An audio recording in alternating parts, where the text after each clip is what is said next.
जय हिंद, राम राम। मैं रोशन, जिला सुल्तानपुर, उत्तर प्रदेश से। सुबह के बज रहे हैं अभी 7 और कल सिंचाई किया था शाम को। सिंचाई करने के बाद खेत पर आया हूँ। आज कुछ चलते हैं खेत को देखते हैं और कुछ खेत के बारे में बातें करते हैं। देख सकते हैं सामने 1250 प्लांट है। जो लोग नए हैं, शुरुआत वीडियो यहीं से होगी कि ये पौधे पूरा आप देख रहे होंगे। गर्मी के चलते पत्ते इस साइड से नहीं जल रहे हैं ज़्यादा, जिस साइड से लू आता है उसी साइड से जलते हैं। तो पौधा हमारा G9 है और पौधे की आप शूटेज देख सकते हैं किस तरीके से पौधे शूट ले रहे हैं। और फ्लावरिंग कब तक आएगी आप लोग पूछ रहे थे। फ्लावरिंग देखिए, अभी पौधा सामने पौधा जो है ये अभी चल ही रहा है। जिस कहते हैं सूट लिया, पोंगा भी निकल ही रहा है। तो अभी लग रहा है कि लगभग 2 से 3 पत्ते और जाएगा, उसके बाद फ्लावरिंग लेगा। और बात यही करने वाला हूँ कि इस समय टेम्परेचर ज़्यादा रहता है खेत में। टेम्परेचर ज़्यादा रहने के कारण खेत में होता है कि धूप बहुत ज़्यादा आ रहा है। अभी कितने लोग कहते हैं कि केवल अपने खेत में सिंचाई ज़्यादा करो, सिंचाई ज़्यादा करो, सिंचाई ज़्यादा करो, सिंचाई ज़्यादा करो। तो सिंचाई ज़्यादा करने से सिंचाई किस तरीके से की जाए, सिंचाई का एक तरीका भी है। एक तरीका है जैसे कि आप खेत में नमी बरकरार रही तब भी आप सिंचाई कर रहे हैं बार बार लगातार। सिंचाई रहते हुए बार बार आप सिंचाई कर रहे हैं तो इसमें क्या होगा, ज़मीन पर आएंगी फंगस। जैसे देख सकते हैं सामने खेत है। बार बार सिंचाई करने से फंगस आती हैं और जब फंगस आती हैं तो समझ लीजिए ज़मीन पर, जो ज़मीन का निचला भाग होता है, जैसे ज़मीन है यहीं पर अगर आप बार बार सिंचाई करेंगे, जैसे अभी खेत दिखाऊं आपको, जैसे ही मिट्टी है सामने, ये मिट्टी है सामने, अगर आप इस पर सिंचाई कर रहे हो तो ये इस तरीके से नहीं, अगर इस तरीके से काई नुमा बनी रहेगी। जब आप सिंचाई करिए तो खेत में देख सकते हैं इस तरीके से जो काइयाँ हैं ये ऊपर आएँ। ये ऊपर तभी आएंगी जब ज़मीन में मॉइस्चर लगभग ऊपर की जो पपड़ी होती है ज़मीन की, जैसे ये पपड़ी है देख सकते हैं, ये पपड़ी है, ये पपड़ी थोड़ा मॉइस्चर इसमें से ख़त्म हो जाए लगभग 1 से 1.5 इंच में, तब ऐसा मॉइस्चर रहेगा। अगर आप सिंचाई करेंगे तो फंगस आएंगी ज़रूर। तो बार बार मैं कह रहा हूँ फंगस आएंगी, फंगस आएंगी, फंगस आएंगी। तो फंगस आएंगी, इसके लिए क्या उपाय है। तो कैमरा करते हैं स्टैंड। तो आप इससे निजात कैसे पाएंगे फंगस से। मोबाइल को स्टैंड कर दिया हूँ और बात है फंगस से निजात पाने के लिए। फंगस का स्प्रे आप कैसे करेंगे।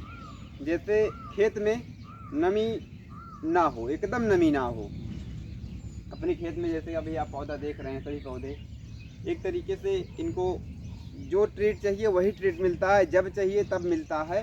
तो फंगीसाइड के स्प्रे आप अपने खेत में तभी करना जैसे खेत में मॉइस्चर एकदम ना हो, नमी एकदम ना हो।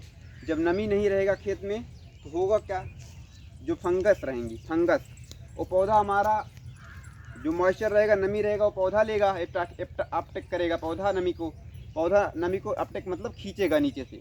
तो अपटेक जब नमी खींचेगा तो जो फंगस लगेंगी ज़मीन पर जब मॉइस्चर नहीं रहेगा तो ज़मीन से हटकर फंगस आएंगी पौधे पर आएंगी और पौधे को खाएंगी। तो पौधे के तने पर आएंगी। अभी हमारे कुछ शॉर्ट वीडियो ने आपने देखा होगा, तो हम तने पर एक फंगीसाइड स्प्रे ऐसे करना है, ऊपर दिया नाजिल इस सेंटर पोंगे में, थोड़ा सा पत्ते पर और नीचे वाले सेंटर में ऐसे नाजिल चलाना है फॉग। तो फंगस जब ज़मीन में मॉइस्चर रहेगा, ज़मीन पर रहेगी, तो ऐसा है कि आप 2 जगह स्प्रे ना करिए, ज़मीन पर भी करना पड़ेगा और पौधे पर करना पड़ेगा, ज़्यादा कॉस्टली होगा। ऐसे में बचने के लिए आप ये कर सकते हैं कि ज़मीन में नमी ना हो, नमी 1-2 दिन के लिए नमी हटा दीजिए। जैसे आप सिंचाई कर रहे हो 10 तारीख को, तो 12-13 में सिंचाई करिए, पर एकदम नमी हट जाए। एक बार नमी हट जाए, नमी हटने के बाद आप उस पर फंगीसाइड अच्छे से लगाओ, पौधे पर फंगीसाइड लगाओ। जिस दिन फंगीसाइड लगाओ हो सकता है उस दिन पानी ना चलाओ, उस दिन पानी चलाओ, फंगस को मरने दो। क्योंकि जब फंगस आपको उस पर लगाया, कुछ फंगस जो बची उसी को खाएंगी, उसी पौधे पर रहेंगी, तो नीचे आने चांस नहीं रहेगा। आप पानी चलाएंगे तो दिक्कत करती है थोड़ा। बस यही छोटे छोटे डाउट्स हैं जो हम उत्तर भारत जिला सुल्तानपुर से हैं, यही डाउट्स को मेंटेन करते हैं। और हमें लगता है कि कई विगत वर्षों जो केला खेती कर रहे थे इस बार हम धीरे धीरे प्रयास करके कुछ अलग अलग सुधार कर रहे हैं, अलग अलग टाइमिंग देख रहे हैं। इस बार भी हम समझ लीजिए कि जो भी कर रहे हैं पैसा तो लास्ट में आता ही है, पर अभी हम रिसर्च कर रहे हैं टाइमिंग क्या रहता है, क्या बेस्ट रहता है, कौन सा पौधा बेस्ट रहता है, कब खाद दिया जाए, कब पानी दिया जाए, कब पूती कटिंग की जाए, कब पत्ते कटिंग किया जाए। अभी मैं खुद रिसर्च कर रहा हूँ हर एक पहलू पर, पौधे के साथ कौन सी अभी क्या कर रहा हूँ। और ऐसा नहीं है मेरा तरीका एक ही तरीका नहीं है जो मैं केला खेती कर रहा हूँ, आप समझ लीजिए इसे तरीका मेरा थोड़ा, इसमें क्या है ज़्यादा मेहनत पड़ेगी ज़्यादा। और केला खेती करने के कई ऐसे तरीके हैं जिस पर विदाउट मेहनत के और केवल टेक्निकल फार्मिंग की है, उसको टेक्निकल कहेंगे, इसको थोड़ा हटकर कहेंगे। इसमें ज़्यादा कॉस्टली बैठता है, मतलब लेबर कॉस्ट ज़्यादा लगते हैं, ज़्यादा मेहनत करनी पड़ती है। अगर देखा जाए अगर एक इंसान अगर 2000 पौधे लगाता है तो 2 लोग हैं तो खुद हैंडल कर सकता है। जैसे मैं 12.5 पौधे इधर हैंडल किया, पिछली बार मैं केवल टोटल 5000 पौधे खुद हैंडल किया, आप लोग ने देखा। तो इसमें कोई बहुत बड़ी बात नहीं है, तरीका अच्छा होना चाहिए, पौधे के लिए अच्छा रहना चाहिए बस। लास्ट में खेत कैसे, हमारी मिट्टी कैसी रहे, इस खेत में मैं बार बार चलता नहीं हूँ, आप लोगों को बताऊँ। जैसे इसमें चलता इसलिए नहीं हूँ कि जब इसमें चलता हूँ इस खेत में वीडियो बनाने के लिए तो मिट्टी 1-1 इंच मिट्टी दबती है। अच्छी मिट्टी की ही पहचान होती है। मैं ये नहीं कह रहा हूँ मेरे खेत की मिट्टी अच्छी है, अच्छी मिट्टी पहचान होती है। जब आप उसमें चलेंगे तो आपको लगेगा कि नहीं मैं किसी गद्दे पर चल रहा हूँ, गदगद गद्दे पर, इस टाइप का लगेगा। और इस टाइप इधर भी दिखाता हूँ आपको वीडियो में खेत। तो आप आज समझ गए होंगे कि फंगीसाइड का स्प्रे कब किया जाए तो बेस्ट रहता है।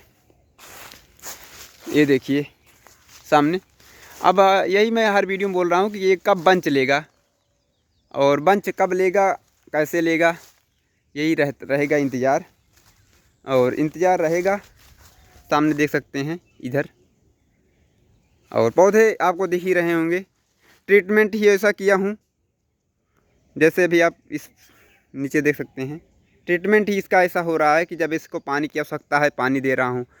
अभी जितने लोग हैं कह रहे हैं भैया हमारे खेत में बंच सही नहीं आ रहे हैं, तो भैया ये जो बंच सही नहीं आ रहे हैं उनके लिए आप लोग हम बता दे रहा हूँ, जो ठंड दिसंबर जनवरी फरवरी का जो महीना रहता है 15 मार्च तक, इसमें पौधा एकदम पूरी तरीके से कुछ डिस्टर्ब रहता है।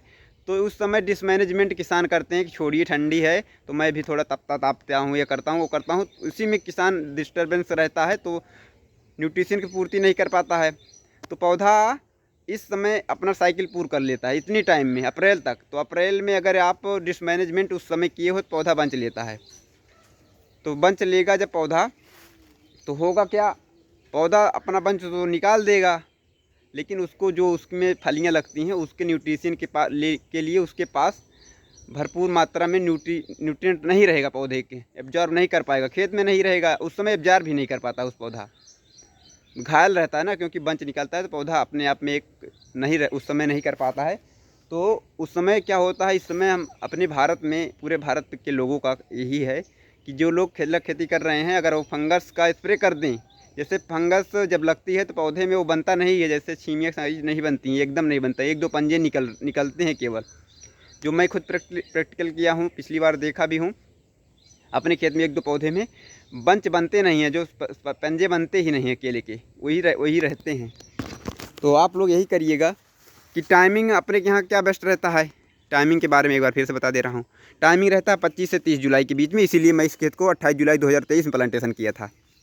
और इस कैमरे को यहीं पर करता हूँ स्टैंड, होगा स्टैंड। और हमें ये उम्मीद है कि आप जान पाए होंगे फंगीसाइड के बारे में।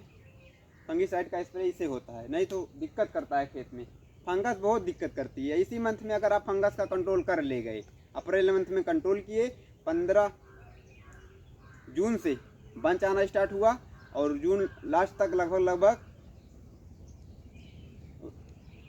अप्रैल के बाद 15 इसी में कंट्रोल किए, 15 मई के बाद बंच आना स्टार्ट हुआ, पूरा 15 जून तक बंच आया और लगभग लास्ट जून तक बंच रस्त की बधाई हो गई। उसके बाद होता है उस खेत की तैयारी, जो तैयारी हम उसमें पौधे लगाने की तैयारी। पौधा आता है जुलाई में, 15 जुलाई करीब हमारा पौधा आ जाएगा, उस खेत में तैयारी करेंगे। तो खेत हमारा देख लीजिए कैसा है। पौधे सब हाइट में लगभग 12 फीट के करीब गए हैं और तने की मोटाई देख सकते हैं। और पौधा अपना एक आवरण बना रहा है, आवरण भी देख लीजिए। गर्मी आ रही है, पत्ता जितना ऊपर उतना नीचे, जितना ऊपर उतना नीचे। हम लोग करते हैं क्या है, दराती लिए उसको काट दिए। तो बगल में माता जी का मंदिर और शंकर भगवान मंदिर है, उसमें से आवाज़ आएगी। देखते हैं वीडियो अपलोड कर पाते हैं कि नहीं, क्योंकि वीडियो पर कॉपीराइट आ जाता है। और उसके बाद एक बार आज इस वीडियो के माध्यम से ग्राफ भी बता दे रहा हूँ। जो इस पौधे से उस पौधे की दूरी, इस पौधे से इस पौधे की दूरी, इससे की दूरी, इस पौधे से इस पौधे की दूरी 7.5 फीट पर है, 7.5 फीट पर है। इसमें लगभग 2 बार ट्रैक्टर से जुताई कराया हूँ। लेबर कॉस्ट उसमें से कम हुआ था। ट्रैक्टर से जुताई करने के बाद मिट्टी एक बार गुणवत्ता चेंज होती है, जो गोबर खाद डाली रहती है वो मिट्टी के साथ और मिक्स हो जाती है। और ये उत्तर से दक्षिण की दूरी है जो 7.5 फीट पर है, और ये पूरब से पश्चिम है जो 4.5 फीट पर है। अब इसको कॉलम कह लीजिए, एक कॉलम वाइज है जो 7.5 फीट पर है, और जो रो पंक्तियां हैं हमारे खेत की वो लगभग 4.5 फीट पर है। इसमें इस बीज से लगाने पर 1 एकड़ में लगभग 1210 पौधे लगते हैं। उस 1 एकड़ में लगभग 12.5 पौधे भी लग जाएँ, पर हम साइड में देख सकते हैं जगह छोड़े हैं ट्रैक्टर से जुताई करने के लिए, तो इसीलिए हमारे में लगभग इतना लगा हुआ है। तो आप देख सकते हैं पूरा मेहनत, एक बार देख सकते हैं साइड में। तो उम्मीद करूंगा कि वीडियो देखकर प्रेरित हो रहे हैं। तमाम भाई लोग का कॉल्स भी आते हैं, मैसेज भी आते हैं। जो केला खेती करना चाहते हैं तो एक बार आप मैसेज कर देना, कमेंट बॉक्स में मैसेज कर देना। कई सारे कमेंट्स में सर नंबर भी दिया हूँ, आप संपर्क भी कर सकते हैं। कितने लोग आपको बताऊं, विदाउट कॉन्टेक्ट अभी नहीं दिया हूं चैनल पर, क्योंकि पढ़ाई करता हूं। तो इसके माध्यम से कितने लोग आए हैं, पूरे भारत के लोग सीख रहे हैं, जान रहे हैं, कुछ अलग सीख रहे हैं। पद्धत उनकी अलग है, टाइमिंग अलग है। ऐसे लोग भी आए हैं जो इनकी टाइमिंग एकदम अलग है, बंच पूरे खेत में आ गया है। उनकी अगर फोटोज अगर वीडियोज दिखा दूंगा तो आप रोज पढ़ेंगे। ऐसी वीडियोज मैं दिखाना नहीं चाहता हूँ अपने चैनल पर कभी भी, किसानों को हतोत्साहित करने के लिए। इस समय केवल आपके साथ मैं खड़ा रहूँगा। जो जितने लोग, ये समझ लीजिए मेरे माध्यम मेरा क्या है, उनकी मेहनत रहेगी। केवल संपर्क में रहेंगे तो मैं यही कोशिश करूँगा कि अगर मेरे खेत में जो क्वालिटी बन रही है उससे ज़्यादा क्वालिटी हमसे जुड़े वाले भाई, किसान भाई के खेत में बनी, तब ये लगेगा नहीं कुछ हुआ। ज़्यादा दिन तक खेती, जैसे मैं खेती कर रहा हूँ अभी, ये अलग खेती है। क्या है, अगर आप 2, 3, 4 साल लगातार कर गए तो आप कोई छोटा सा बिजनेस भी कर सकते हैं। तो केला खेती के माध्यम से अगर इसे अच्छे से किया जाए, ये देखिए केला खेती को अगर अच्छे से किया जाए तो आप ये समझ लीजिए एक अपने गांव की खुशहाल ज़िंदगी और कर्ज देने वाले बनेंगे। कर्ज लेने वाले नहीं। केला खेती सही तरीके से की जाती है तो कर्ज आप देने वाले बनते हैं। अगर सही तरीके से, छोटे छोटे मिथ भरे पड़े हैं किसानों को कब कौन सा चीज़ करनी चाहिए। एक चीज़ तो ये है कि आप इधर सामने देख सकते हैं पत्ते आवरण बना रहा है। पहले अभी 1-2 वीडियो में देख सकते थे 1-2 पत्ते गिरे थे। अभी इस पौधे में, सामने वाले पौधे में देख सकते हैं लगभग पौधा अपने ऑटोमेटिक, ये आप इस पत्ते को कटिंग कर देंगे तो सामने जो ये पत्ता है वहाँ से निकल जाएगा, फिर गिरेगा। तो जब पत्ता नीचे गिर जाएगा ऑटोमेटिक समझ लीजिए फंगस आएंगी। जब बंच निकलेगा उसमें छीमियों की संख्या दर्जन के साइज नहीं बनेंगे, और दर्जन के साइज बनेंगे भी तो जो कमल निकलता है उसमें गैपिंग कम आएगी। जो बंच तैयार होगा तो वजन कम मिलेगा। कुछ इस तरीके से हमारा खेत है। और सुबह आया तो हमने सोचा आप लोगों को वीडियो के माध्यम से दिखाया जाए, जगाया जाए। उत्तर भारत के लोग क्या गजब की खेती कर सकते हैं। हरियाणा, पंजाब जैसे राज्यों, हम अभी काफ़िला चल रहा था ट्रैक्टर का, काफ़िला चल रहा था तो कुछ किसान भाई थे अच्छे अच्छे ट्रैक्टर लेकर आ रहे थे, तो हम किसान होकर यही कह रहे थे कि ये फ्रॉड हैं, ये हैं, वो हैं। लेकिन क्या है, अगर आप एक जैसे उन राज्यों से हमें सीखना चाहिए, वो टेक्निकल फार्मिंग करते हैं और ऐसी खेती करते हैं जिसमें उनका प्रॉफिट ही प्रॉफिट रहता है। तो उनसे हमें सीख मिलनी चाहिए। ये नहीं है कि बहुत से लोग कहते थे तो विरोध, वो लोग विरोध जो कर रहे, किसान विरोध कर रहे थे, विरोध ठीक भी था, पर इस तरीके से नहीं कि गोली बारूद। पर मैं इसमें समर्थक, पर MSP की जो बात चल रही थी, सरकार को इस पर ध्यान देना चाहिए। फिर ही क्या सब बट रहा है, तो किसानों पर थोड़ा देखना चाहिए। नहीं, अगर उत्तर भारत के जितने भी किसान हैं, हरियाणा, पंजाब, ये ना कहकर कि वो किसान नहीं हैं, ये कहकर कि वो क्या कर रहे हैं, उनकी कॉपी कर कर हम भी अच्छे ट्रैक्टर और अच्छी ज़िंदगी जी सकते हैं। सामने और कौन सा पौधा बंच ले रहा है, उसके पास चलते हैं और ऐसे साइड में पौधे देखते भी चलते हैं। कहते हैं पौधे देख सकते हैं, धूप भी है, पौधे खिले भी हुए हैं। ऐसा नहीं है कि अगर आप छोटे छोटे डॉट्स क्लियर करेंगे। अभी इस पर फंगीसाइड का स्प्रे लगाया तो सभी फंगस ऑलरेडी अभी नहीं है, और फंगस नहीं रहेंगी। जो सेंटर पोंगा निकलेगा, धूप कितना भी हो, वो सीधा और बड़ी। केले का यही है मेन पर्पज़, यही रहता है कि केला आपका जो जैसे पोंगा निकलता है, ऊपर वाला सेंटर पोंगा, ये निकला भी हुआ सामने देख सकते हैं। जैसे उधर निकला है एक छोटा सा, इधर निकला, ये बड़ा निकले, हर एक से बड़ा निकले। जब ये छोटा निकलेगा, समझ लीजिए बंच की कगार पर, जैसे इधर निकला हुआ बड़ा, इस तरीके से निकले तब ठीक है। जैसे छोटा निकलना स्टार्ट हुआ, तब ये समझ लीजिए कि ये बंच की कगार पर है, बंच लेने वाला ही है। और सामने इधर चलते हैं, आपको दिखाता हूँ। एक पौधे में बंच भी आ गया है इधर सामने, ये देख सकते हैं। अंदर चलते हैं, थोड़ा दिखाते हैं कौन सा पौधा है जो बंच लिया। सामने इधर देख सकते हैं, इसको खोलना है, अभी अंदर इंटर करते हैं। ये देख सकते हैं सामने वाला पौधा पहले कॉलम की इधर से दूसरे कॉलम में इधर बंच ले रहा है, इस तरीके से है सामने। और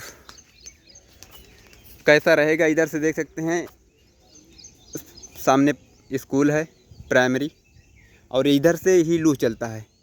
जब लू चलता है तो जिस पौधे में अभी बंच आ रही है, समझ लीजिए हमें लगता है 50 डिग्री टेम्परेचर सहन कर रहा है। उसके बाद भी जिस साइड से धूप लग रही है, उस साइड से पौधा किस तरीके से हो रहा है। इधर भी ये वाला पौधा देख सकते हैं।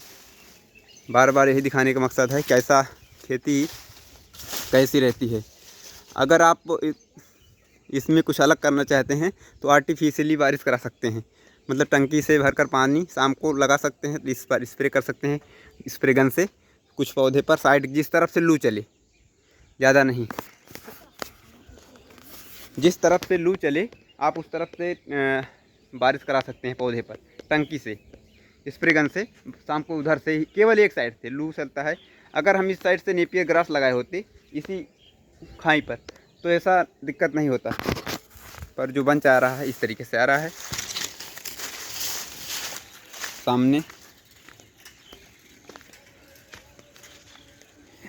सामने इधर पूरा खेत है। मिलते हैं किसी नेक्स्ट वीडियो में नेक्स्ट टॉपिक के साथ, तब तक के लिए सभी को जय हिंद, राम राम, वंदे मातरम।